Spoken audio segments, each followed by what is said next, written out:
I testified. I testify. I testify. I testify. I testify. I testify. I testify. I testify by it.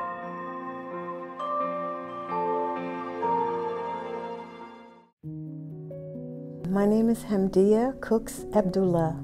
I am the administrator at an organization that has had a 40-year history of fighting for the rights of prisoners and former prisoners. That's Legal Services for Prisoners with Children. I spent 20 years incarcerated, and during that time there was so much that happened that caused me to change the direction of my life.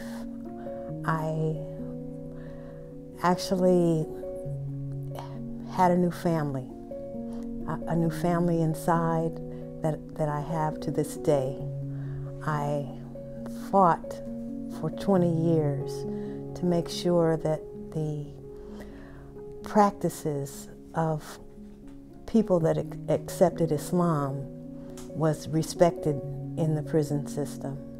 I fought for 20 years to make sure that women who wanted and needed help writing grievances were able to write and get answers for so many injustices that were going on. I did not do this alone. I had community. I wasn't afraid to stand up for what I felt was right, what I knew was right. People around me were able to stand up and speak truth to power as well. 20 years was a lifetime.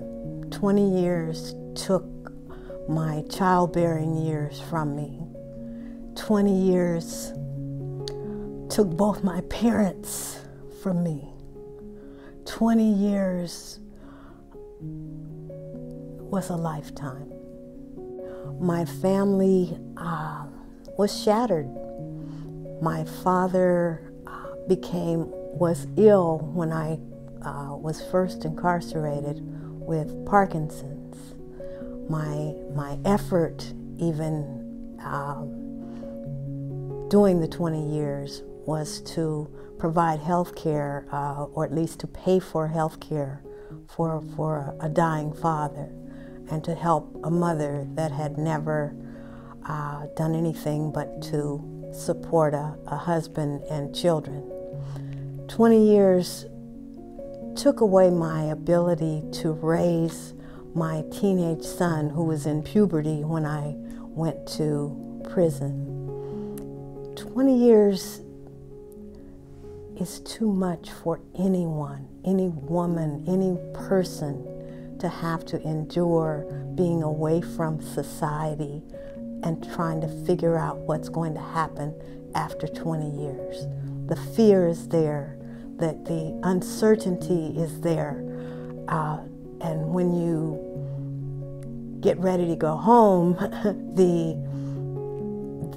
the challenge is there about what you're going to do with the rest of your life when you go in your 20s and get out almost 50 years old.